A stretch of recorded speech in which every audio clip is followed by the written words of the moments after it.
Are you worried, afraid, or feeling uneasy? Isn't that sign of anxiety? Welcome to my Long Mind channel. The content of this video is only for educational purpose.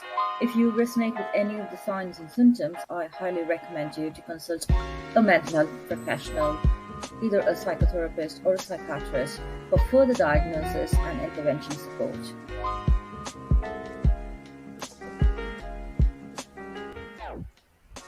Hey friends, welcome to this education session. Thanks for stopping by and clicking this video and making your mental health a priority. I'm Devi Sundar, previously known as Shakila Devi Perumal. I'm the founder of Pulmonary Rehab, Voyage and Mind-Wise. I specialize in pulmonary rehab, also known as respiratory care rehab, and counseling and psychotherapy. I'm in practice for the past 20 years. I'm recognized as a fellow of higher education in 2019. I produce monthly educational videos, free content, in order to enhance your knowledge and create the awareness of different conditions in mental and lung health.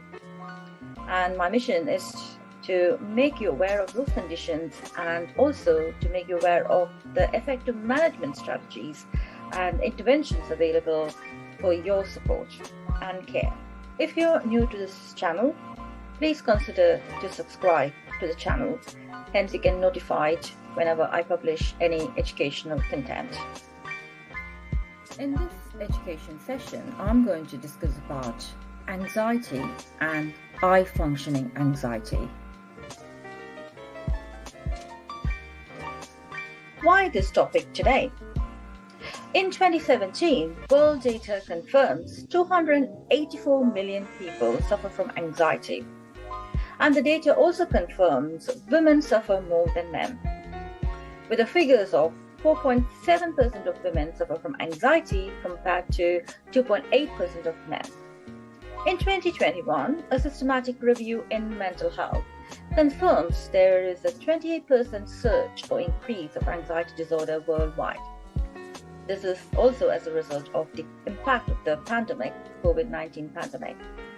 In wider UK, anxiety and depression is a mixed presentation, and 1,800 people suffer from this disorder. And in England alone, 1 in 6 people suffer from this mental health disorder of anxiety and depression. As you can see, with the pressing data and the needs for anxiety, but there is this condition or the anxiety disorder is underdiagnosed or underrated in problems wider, not only in the UK, wider in the world. What is anxiety? Anxiety is a life-saving emotion that is structurally wired inside our brain, and the purpose of it is to serve to alert us from danger and protect us. Our brain has not changed from the period when ancestors were living. I'm talking about before civilization era. If we trace back, our ancestors were constantly seeking out for predators and were threatened by danger. For them, the purpose was only for survival, and hence they were actually seeking out for danger to protect themselves. And this can be related to the anxiety or the worry and stress that constantly we are present in the world. For example, if you think about an exam, approaching exam or an approaching interview, our stress and worry makes us to prepare or motivates us to prepare to present our best self in that particular situation, like exam or an interview. But when we manage the emotions within our window of tolerance, it's all fine, and it gets to the other extreme of disorder when we are out of control, when we actually have all the cognitive distortions and mental filters over generalization. That kind of window of tolerance broken down, and we enter into a spectrum of anxiety disorder. In today's world, the new form of predators are perfectionism in fear of invalidation, financial setbacks, body image obsessions, and as a result, compulsive eating disorder. And as you can remember, I mentioned earlier, a primitive part of the brain is still working the same way to protect us from the predators. Hence, we actually react very anxiously or avoid the behavior outcome of our fears and thoughts. According to Diagnostic and Statistical Manual of Mental Disorder, 5th edition, anxiety disorders include disorders that share features of excessive fear and anxiety and related to the behavioral disturbances. And these disorders include separation anxiety disorder, selective mutism, specific phobia, social anxiety disorder, panic disorder, acrophobia, generalized anxiety disorder, substance abuse, and anxiety disorder due to other medical condition. Obsessive compulsive disorder, acute stress disorder, and post-traumatic stress disorder are no longer considered as a part of an anxiety disorder, although they might have similar signs and symptoms. And in today's world, a newer term of anxiety disorder which prevails is high functioning anxiety.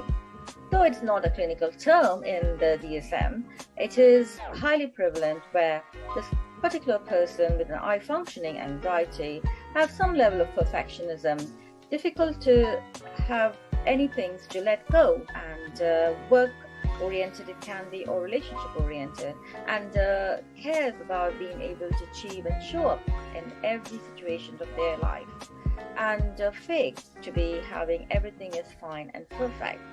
And these people live in a misconception that the anxiety fuels their performance, but don't realize that at some point in time they reach a burnout point and their performance comes down as the inverted U curve and the performance dips. How can you identify whether you fall in the spectrum of anxiety disorder?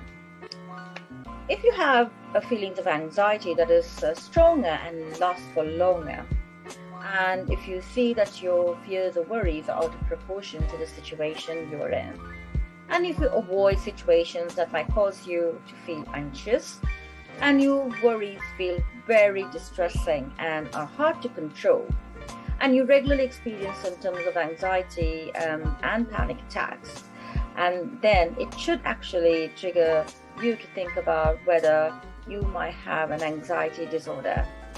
What are signs and symptoms of anxiety? As anxiety is with our thought process, we have a physical response. The first responses are muscle tension, increase in muscle tension. So the bodily responses like headaches, backache, and any parts of our shoulders or neck pain, that's all related to a trapped feelings of the anxiety, the trapped muscle tension. And also we might sense a faster breathing and increased heart rate, sweating or hot flushes, and feeling lightheaded or dizzy because our blood flow is diverted towards our trunk from the extremities, and this gush of flow might feel as a lightheaded or dizziness. And there might be pins and needles and feeling of restlessness and an upset in the tummy and an nauseated feeling and sleep disturbances and holding the teeth very tightly during the night time and changes in your sex drive. All those signs and symptoms resemble that you should resemble an anxiety disorder. Now let's talk about anxiety cycle. Whenever there is a threat appearing to us, primitive part of the brain, that's the brainstem, is hijacked by sympathetic nervous system, and immediately you might be aware of this fight, flight, and freeze response. So we react with these actions. So why we react with this action is our prefrontal lobe, which is a smart part of the brain, gets into a thinking process. This threat is a danger to us, and so hence keep out of it. And then we enter into the third stage of our actions and behaviors as a result, and outcome flying away from the situation. So this is what actually happens when we are in the mode of anxiety. So seeing the threat or perceiving the threat, our brainstem is activated and our prefrontal lobe is activated, and the actions. So the thought process and the feelings gives out the actions or the behaviors. When we look at what are the threats for anxiety, the threats are the triggers of anxiety, I should say here. Some part of the anxiety is attributed to the genetic factors. About 40% contribute to genetic factors, what the research confirms. However, we don't have a control over genetic factors. The following other triggers on the slide, as we say, we can control those triggers. Triggers like certain drugs, like alcohol. People who consume alcohol get into anxiety mode within 24 to 48 hours, excessive consumption. And again, similar to people who consume marijuanas, and they get into anxiety episodes. And certain medications can cause anxiety. The other thing which we can control, the other trigger we can control in anxiety is the stress factor. So stress happens because we have some cognitive distortions about the situation or about a person, and hence we repeatedly overthink or overgeneralize, apply the mental filter, jumping into conclusions. And a small amount of stress can survive as a motivator to bring out excellent potential, but if that stress crosses the bar to a higher threshold, and if the neural circuits are misfired, and then it falls into an anxiety disorder. And the other trigger which we can control is self-gaslighting. You might have remembered that in certain situations that you believe that you are not good enough, and you believe that you are not beautiful, and you might believe that you are a burden to other people. So these are some of the phrases, or like self-gaslighting yourself, where it blocks the potential to your inner strengths to exhibit it outside, rather self-doubting yourself. And this pattern then forms as a pathway in your neural circuits, believing that you are not good enough. Hence, when you approach a situation or the similar actions to be done, you get into an anxiety mode.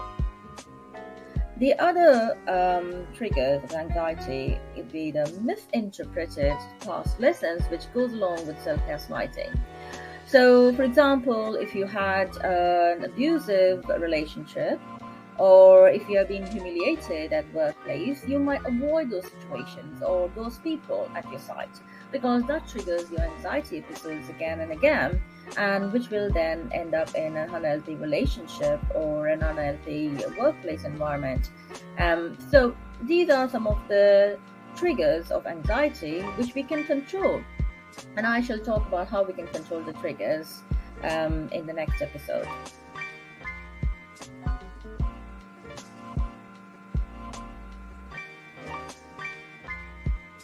Now, to reinforce the idea about the anxiety cycle, I've just brought in an example here.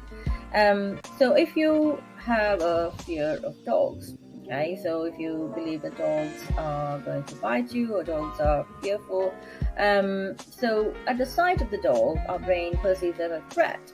And immediately our brainstem is hijacked with sympathetic nervous system, the rush of the adrenaline and cortisol in it, and we freeze or fly from the site. Why we do that? Because our thinking process is thinking that dog is a danger and keep out of the danger. Hence, we have the actions of flying away from situations like running out of the sight.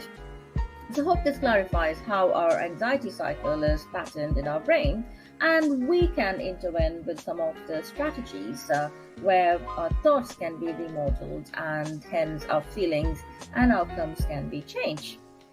And I shall talk to you about that in the next section here in the same episode, about how we can modify the anxiety cycle to our best, how we can befriend our anxiety. Thanks for joining me in this episode, and please do share and subscribe to this channel and share the video to the loved ones. And I shall meet you in the next episode, how to effectively manage your anxiety and high functioning anxiety disorders.